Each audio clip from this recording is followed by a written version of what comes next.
time now for the soccer.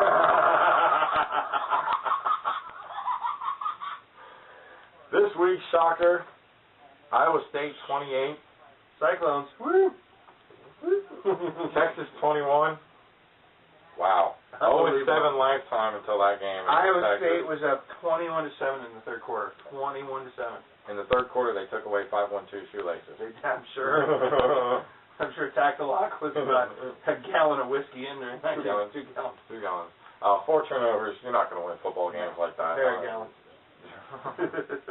4 turnovers. They gave up 200 yards rushing to Iowa State. Yeah, you can't do that in one. There was no quit in them, though. They did put up 15 points in the fourth quarter. They rallied. Too little, too late. And congratulations to Iowa State for knocking off Texas for our shocker of the week. That's right. Time now for a segment we like to call Ask JP and the Greek. All right. This week's question's kind of serious. Mm-hmm. It's from TN Sooner.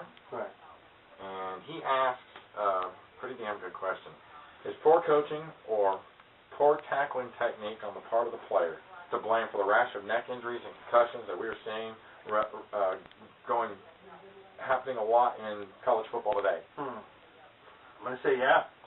I'm going to say it has to do a lot, and it's not really coaching. No, it's these kids watching YouTube, which of course we're on, watching Monday Night Football, watching the recaps of the games, and all these games, all they ever show is the big hits on defense. I mean, they show the highlights, of course, but a lot of times they show the big hits, and that's what these kids see and want to emulate. And they want to get their name out there on YouTube, and they want to have people going, hey, watch this, and all the while they're not remembering the fundamentals of tackling somebody. And it's causing injury, and it's causing injury not only to the people that they're tackling, but to themselves. And the rules are there for a reason. Some of the rules were changed for the worst. I mean, we were taught to break down face masks between the numbers. Right here are the numbers. Now that's called leading with your head. Yeah. If you do proper tackling technique, you don't receive these kind of injuries. Injury's going to happen. Yeah. Football is a brutal sport played by violent men with it's a physical game. You're going to get hurt. But you can take the opportunity to learn and teach the proper techniques, learn the proper techniques, and don't go out there and try to make the big hit. Ronnie Lott was a great player. He played a long time. I don't know why, because Ronnie Lott used technique when he tackled. And, yeah, he was a big hitter. But he was a big hitter because he used technique. He didn't go out there to take somebody's head off on purpose. He wasn't a headhunter. He wasn't a headhunter. He was just a big hitter. And kids, if you want to emulate somebody like that. You don't have to turn somebody's lights out on every play. You just don't have to. Make the tackle, make the sure tackle, because we both play ball. Yeah, our coaches taught us don't go for the big hit, because if you miss and whiff, that's 6, and your ass is sitting on the bench. Yeah, wrap up and make the tackle. Wrap up and make the tackle. So I hope that answers the question. Again, that was an excellent question from TN Sooner, and you're going to be doing a lot of research here, and they've been doing a lot of research on concussions, and it really started with Tim Tebow getting hit in the Kentucky game last year. And I really think they really need to look back at that rule about leading with the head. If you lead with the face mask to put them between the numbers below the shoulders, that's a clean hit. Exactly. That's a clean hit. But if you're going at somebody's head with your helmet, that's not right. You're putting yourself at risk. You really are. So, again, thanks a lot for the question, and I hope that answers it for you. Didn't Bill have a question, too, on there? He says something about my earrings. Well, let me tell you what, it takes a man to wear these, okay? These are man earrings, and I don't get new ones. These are nice, and they match my fucking purse, okay? I've seen it. This is the time of week when we look at the best games across the country. That's right. And we take 4. Well, we do take 4. Number 1? Number 1. We're going to go with Florida versus Georgia, the world's largest outdoor cocktail party. Wow. I'm surprised you don't have that thing in your lap. No, I learned though that if you clap, it goes off. If you have the clap, it goes off? No. No? It'd be going off for you all night. Very nice, very nice. Okay. Florida, Georgia, world's largest outdoor cocktail party. I'm thinking there's just no way we can beat Georgia. Our kids have no quit in them. They're good kids. They're good, but they're just not very good right now. The offensive play calling is terrible, and there's a lot of issues going on with the football team. And so I'm going to go ahead and say, fuck that.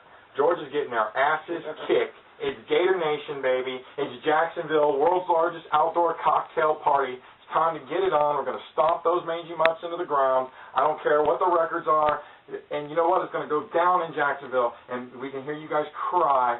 Oh, my God, it's so unfair to travel. When it was fine for the first 60 years that you played us there when you were kicking our butts, it was okay, but now all of a sudden the tables are turned, and it's a long, hard trip on us. We'll have a few beers, Georgia players, and relax on the trip because we know you like to drink, okay? So, no.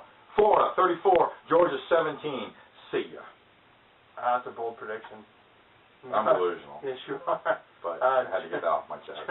Georgia 35, Florida 14. You're going to give us 14 points? Yeah, Steve Adazio's had a whole week to freaking prepare with that dive play. That dive play, they ran 82 They've been running it to perfection. They got 27 yards in the last 5 practices.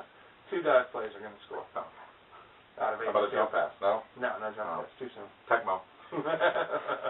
All right, our next game we're going to take a look at is number 5, Michigan State, at number 17, Iowa. I picked them last week. Yeah. I feel like Chris Berman sitting there picking them every freaking week to win like the Buffalo Bills versus San Francisco in the Super Bowl. Except I'm not as big an asshole as Chris Berman. No, you're not. I'm not going to beat somebody because they took the last hot dog or some shit, right? I'm just making sure, man. I'm just making sure. Oh, God. There it goes again.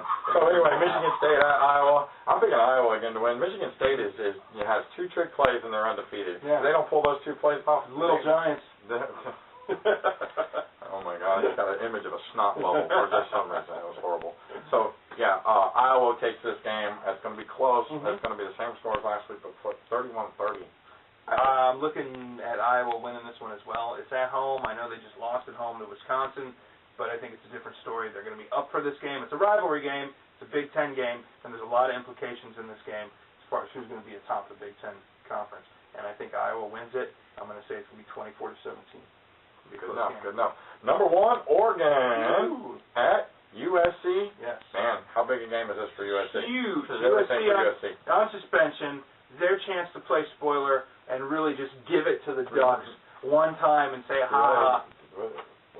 Yeah, give it to the Ducks one time. All the way up to the elbow. Just, you know, if they can win if they can win this game, this is their Super Bowl, their national title. This is the Pac-10 title. This is their bowl game. This is what USC football is all about. They're about playing in big football games.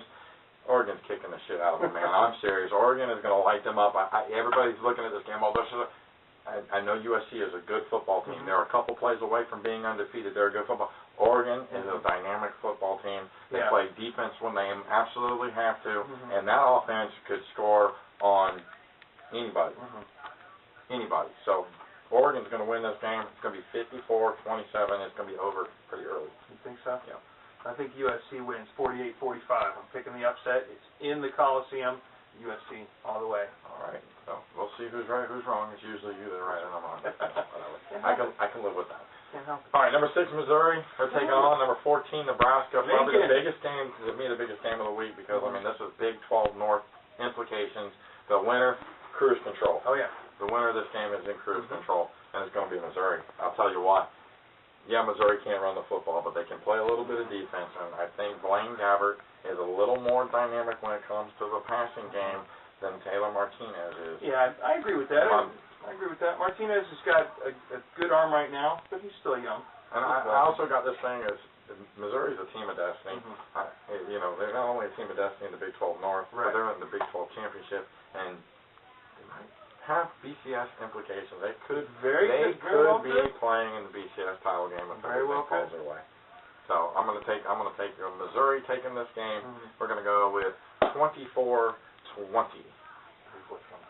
Interesting. I'm taking Nebraska. Going with Cornhuskers there. You just want to go against me. I'm going to go against you. Yeah, we picked some of this. We picked Iowa together. Well, that's true. But no, I'm taking Nebraska. I think Taylor Martinez and the Black Shirts are going to come out, play some good, solid, hard-nosed football at home, and I think they're going to win. I think the final score is going to be Nebraska 35, Missouri 28. All right.